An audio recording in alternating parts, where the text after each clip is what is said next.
साथियों, आप सबको नमस्कार और ढेर सारी शुभकामनाएं।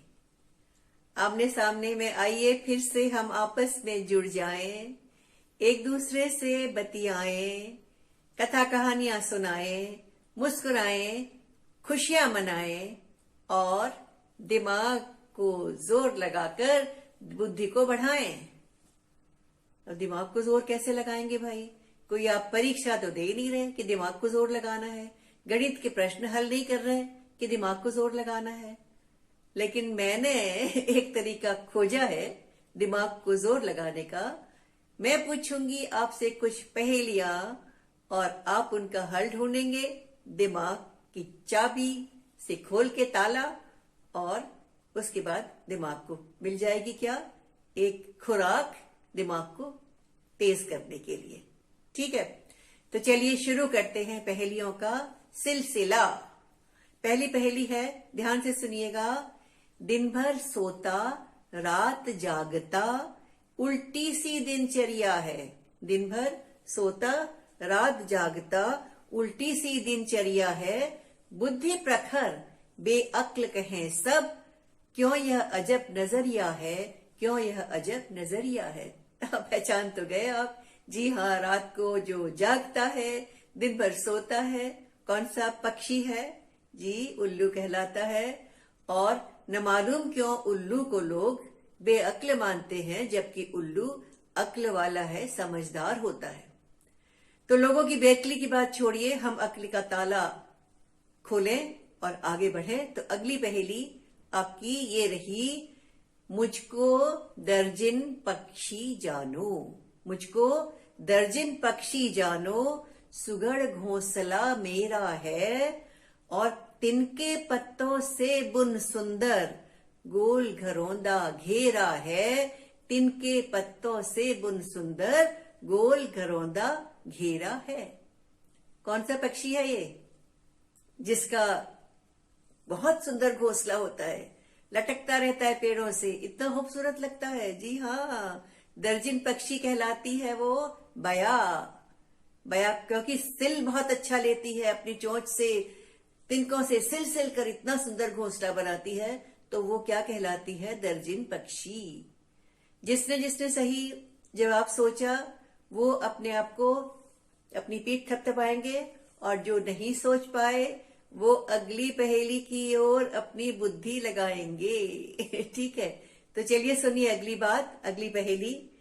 इतनी सुदृढ़ चोंच है मेरी, सुदृढ़ मतलब बहुत मजबूत।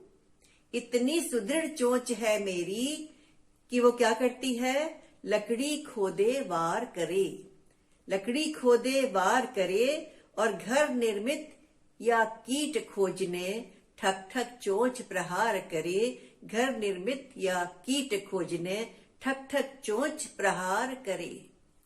कौन सा पक्षी हो सकता है जो काठ को भी फोड़ देता है अपनी चोंच से, ठक ठक ठक ठक ठक ठक ठक ठक खोद के? जी हाँ, काठ को फोड़ने वाला कट फोड़वा। तो जिन जिन बच्चों ने, जिन जिन सुनने वाले साथियों ने सही जवाब दिया, वो अपने लिए क्या करें? तालियां बजाएंगे। और जिन्होंने नहीं दिया वो अगली पहेली के लिए अपना दिमाग लगाएंगे। ठीक है, अगली पहेली रही ये। मेरी कर्कश है आवाज। कैसी आवाज है? मेरी कर्कश है आवाज, पर अपनी करनी पर नाज। कोयल के अंडे भी देखूं, कोयल के अंडे भी देखूं, और रहूं सदा तब बेआवाज, रहूं सदा तब बेआवाज।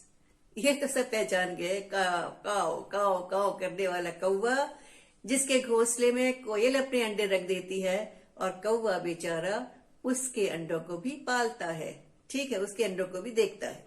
ठीक है, अब सुनिए अगली पहेली।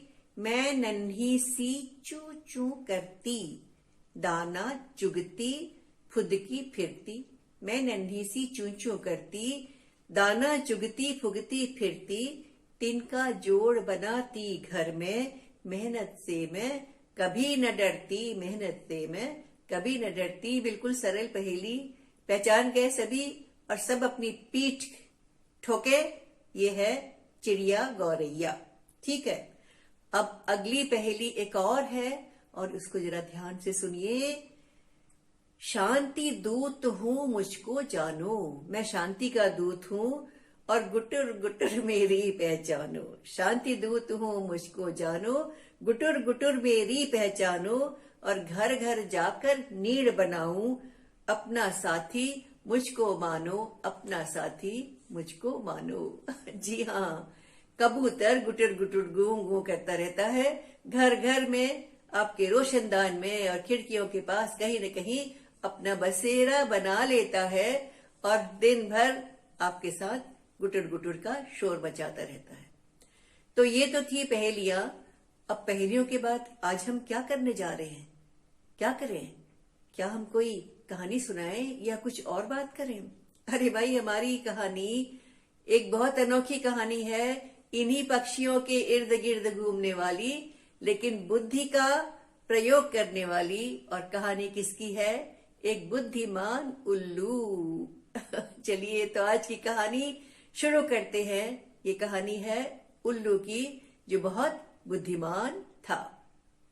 और चलते हैं जंगल में बरगद के पेड़ पर, जहां पर उल्लू जी दिन भर बैठे बैठे बैठे बैठे ऊँगते रहते हैं। ठीक है, अब उल्लू इतना बुद्धिमान है, इतनी अक्ल वाला है, तो सबकी समस्या जो है उनका हल उसके पास होता है। और जितने भी पक्षी हैं आसपास के, वे सब उल्लू के पास आकर और अपनी अपनी समस्याओं को उसके साथ साझा करने के लिए कोशिश करते हैं। लेकिन कब कोशिश कर पाए? उल्लू दिन भर सोता है, जब पक्षी जगे होते हैं तो उल्लू जी जागते हैं, तो दोनों का आमना सामना तो हो ही नहीं पाता। उल्लू ने जब सब पक्षियों की परेशानी ये देखी तो उसने सोचा कि वो इसका कोई उपाय ढूंढे, और उसने सब पक्षियों को बुलाया और उन्हें समझाया। उनसे कहा, मुझे मालूम है आप लोगों की बहुत सारी समस्याएं हैं, आप लोगों को बहुत सारी परेशानियां हैं, कई चिंताएं हैं, और आप उनका हल ढूंढना चाहते हैं, अपनी परेशानियों को मुझे बताना चाहते हैं। तो आप सोते हैं, उस समय मैं जगा होता हूँ, जब मैं जगा होता हूँ आप सोते हैं, तो हमारी आपसी मुलाकात तो हो नहीं पाती। तो मैंने एक अच्छा सा उपाय सोचा है। उपाय? पक्षी ने चौंक कर उसकी ओर देखा। अरे वाह, क्या सोचा उल्लू ने? उल्लू ने कहा, ऐसा है, आप सब लोग पढ़े लिखे हैं, सब लिखना जानते हैं, पढ़ना जानते हैं, और आप क्या कर सकते हैं, अपनी अपनी परेशानी को, अपनी अपनी समस्या को एक पर्ची में, कागज की पर्ची में लिख डालिए और उसको लिखकर मेरी कोटर में लाकर रख दीजिए। दिन भर में जो आपकी पर्चियां इकट्ठी होंगी, जब आप सो जाएंगे, रात को मैं जागता रहता हूं, मैं उन पर्चियों को निकाल कर लाऊंगा और उन पर्चियों में से आपकी समस्या, आपकी परेशानी को पढ़कर जान जाऊंगा और उसका हल सोचकर रात भर में सवेरे सवेरे आपको उसका हल बता दूंगा।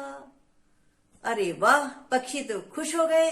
ये तो बहुत अच्छा तरीका है, किसी को परेशानी नहीं, जो जब सोता है सोता रहे, जब जागता है जागता रहे, और सबकी समस्या का कुछ न कुछ हल उल्लू जी ढूंढ ही लेंगे। तो भाई ये सिलसिला शुरू हो गया। पक्षी अपनी अपनी समस्या को लिखकर कोटर में रख देते और उल्लू उसको लाकर रात में पढ़कर रात भर सिर खुजलाता और समस्या का हल ढूंढ निकालता। ठीक है, तो एक दिन बड़ी सारी समस्याएं इकट्ठी थी और उल्लू ने एक एक करके पढ़ना शुरू किया। पहली समस्या किसकी थी? नन्ही छोटी सी गौरैया की। उसने क्या लिखा था? उसने लिखा कि मुझे अनाज ढूंढने के लिए, अच्छे अच्छे दानों को परख कर लाने के लिए दूर दूर तक उड़ान भरनी पड़ती है, दूर दूर तक जाना पड़ता है, मैं थक जाती हूँ और मेरी शक्ति भी कम हो जाती है और समय भी बहुत लगता है। वापस आती हूँ तो अपने बच्चों को ठीक से उनकी देखभाल नहीं कर पाती। ये किसकी समस्या थी? याद रखिएगा, गौरैया की। ठीक है, अगली समस्या थी किसकी? तोते की। और तोते ने क्या कहा? तोते ने कहा कि इस जंगल में आसपास फलों के वृक्ष नहीं हैं, फलों के पेड़ नहीं हैं, मुझे दूर दूर तक जाकर मीठे फल खोज खोज कर खाने के लिए बहुत समय लगता है और मुझे थकान भी हो जाती है। ये किसकी समस्या थी? अगली तोते की। तीसरी समस्या किसकी थी? कबूतर की। कबूतर ने क्या लिखा था? उसने लिखा था कि मुझे ठीक से घोंसला बनाना नहीं आता। मैं आड़े टेढ़े तिनकों को इकट्ठा करके कुछ तो बनाता हूं, एक घोंसले का ढांचा सा, लेकिन वो सुरक्षित नहीं रहता और मनुष्यों के घरों की रोशनदान खिड़कियों में मेरे घोंसले रहते हैं, जो अक्सर जिनके नष्ट होने का, खराब होने का, गिर जाने का डर होता है और मेरे अंडे गिरकर खत्म हो जाते हैं और इसका मुझे रोज खतरा है। हमेशा मेरी चिंता का यही बड़ा कारण है। ये किसकी समस्या थी? ये थी कबूतर की। ठीक है, अब अगली समस्या किसकी थी? अगली समस्या थी बया की। बया ने क्या लिखा था? उसने लिखा था कि मेरे घोंसले इतने सुंदर होते हैं, इतने खूबसूरत होते हैं कि मनुष्य जो है उन घोंसलों को चुराने के लिए लालायित रहता है और मेरे घोंसले चुरा कर ले जाता है, और जब मेरे अंडे देने का वक्त आता है तो घोंसले नदारत होते हैं। तो मेरी समस्या का भी कोई समाधान होना चाहिए। और मैना ने क्या लिखा? मैना ने लिखा था, उसने लिखा कि मेरे घोंसले पशु तोड़ जाते हैं और मेरे अंडे जो है सुरक्षित नहीं रह पाते। तो मेरी भी एक बहुत बड़ी समस्या है।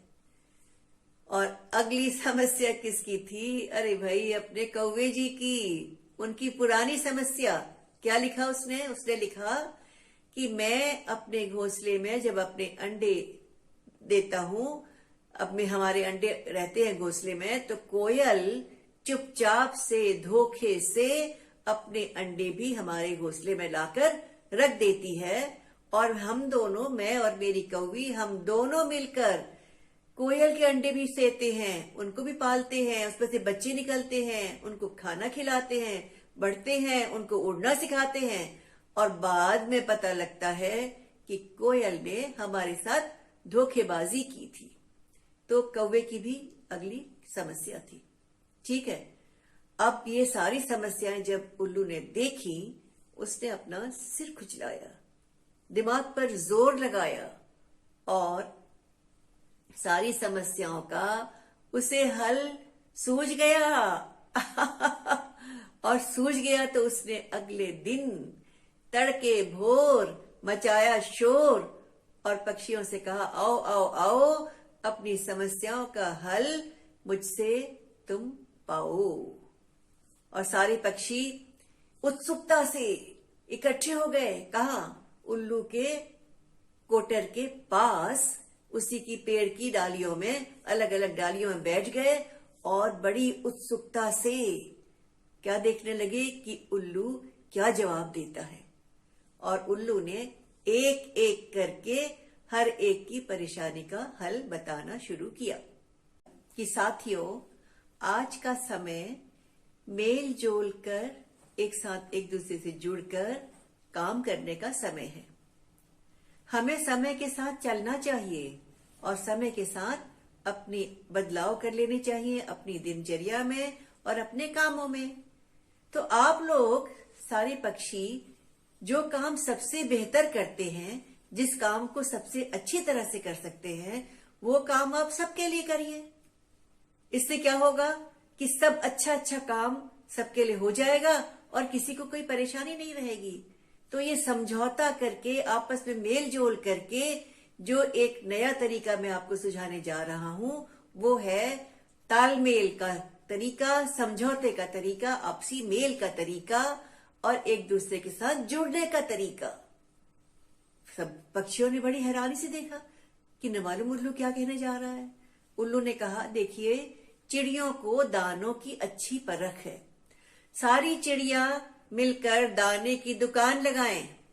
जिस पक्षी को भी दाना चाहिए वो वहीं आकर दाना ले सकता है। तोते को फलों की अच्छी जानकारी है, वो फलों की दुकान लगा ले और जिसको फल चाहिए वो कहाँ आएगा? तोते के पास आएगा। अब बया को घोंसले बनाने की बड़ी अच्छी तरकीब पता है। बया किसके साथ जुड़े? कठफोड़वे के साथ जुड़े और दोनों मिलकर मजबूत और सुंदर घोंसला बनाने की जानकारी सारे पक्षियों को बांट दें। और इसके अलावा कौन बचा अब आगे? मैना बची, कोयल बची, कौवा बचा और कबूतर बचा। ठीक है, तो कबूतर जो है वो तो भाई सब पक्षियों पशुओं के बीच में शांति का प्रस्ताव पहुंचाए, सबको मेल जोल से रहना सिखाए। और मैना और कोयल, आवाज उनकी मीठी है, मीठी आवाज से जाकर पक्षियों के व्यापार की कहानी सब तक पहुंचाएं। कहें कि आपको दाना चुगने के लिए जाने की जरूरत नहीं, यहीं आकर आप ले सकते हैं, तोते के पास फल आकर ले सकते हैं। तो मैना और कोयल क्या करेंगी?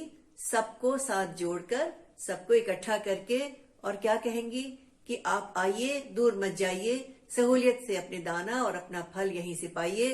अपना घर जो है इनकी जानकारी से लीजिए, बया और कठफोड़वे की जानकारी से, और इसके बाद खुशी से रहिए, सुख से रहिए। कौवा हैरान था। कौवा ने कहा सबकी समस्या तो हल हो गई, मेरी समस्या का क्या होगा?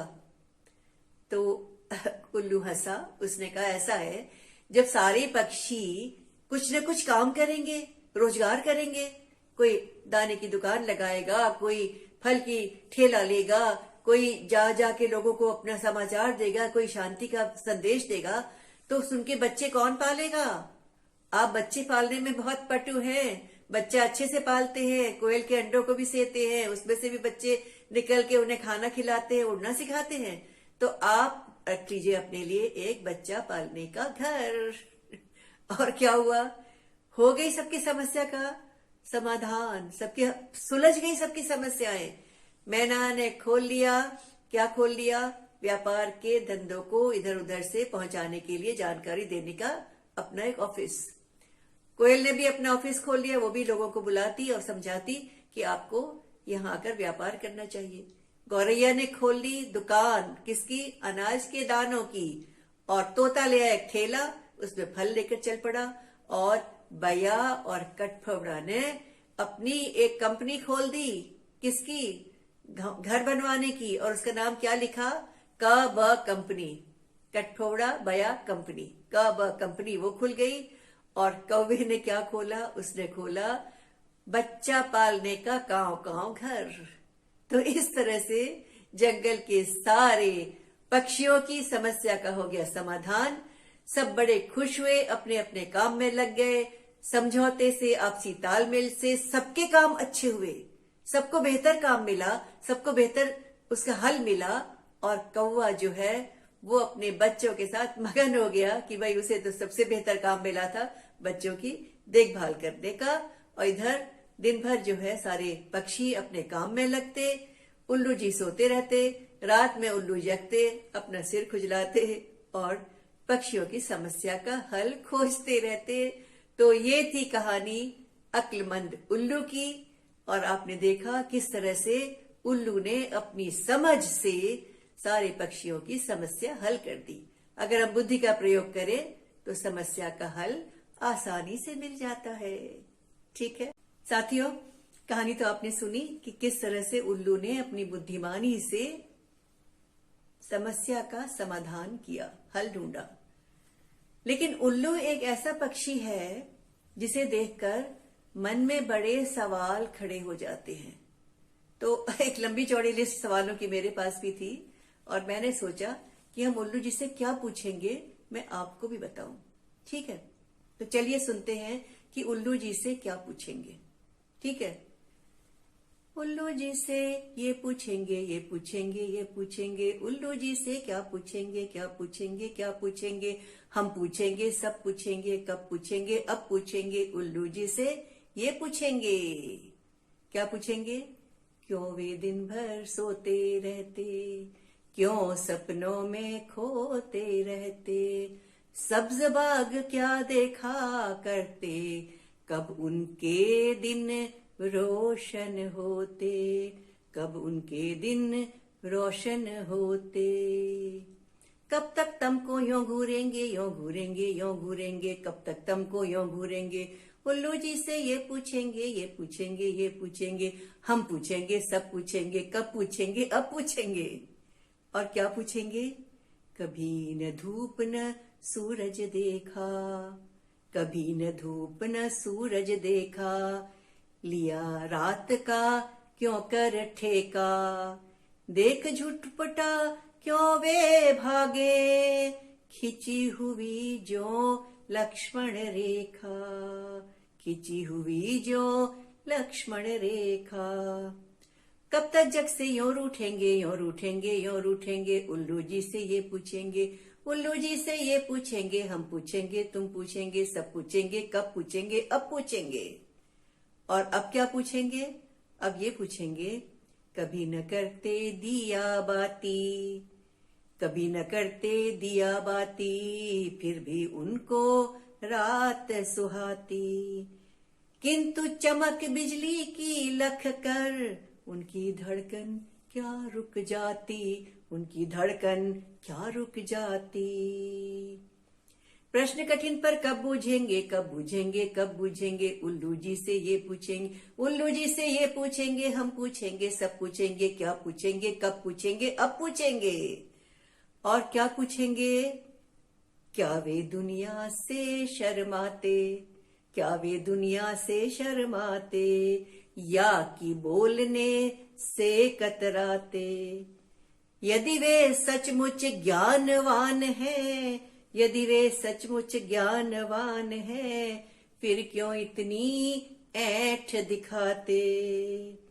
कब उनको उत्तर सूझेंगे, कब उनको उत्तर सूझेंगे, उल्लू जी से ये पूछेंगे, उल्लू जी से ये पूछेंगे, उल्लू जी से ये पूछेंगे, ये पूछेंगे, ये पूछेंगे, हम पूछेंगे, सब पूछेंगे, कब पूछेंगे, अब पूछेंगे, उल्लू जी से ये पूछेंगे। तो ये सारे थे किसके बहुत सारे दिमाग में सवाल कि उल्लू जी से ये पूछेंगे, वो पूछेंगे। लेकिन आप सबसे, हमारे साथियों से पूछना चाहती हूँ कि भाई समझदार और अक्ल वाले पक्षी को बेअक्ल क्यों कहते हो? तो ये हम आपसे पूछेंगे।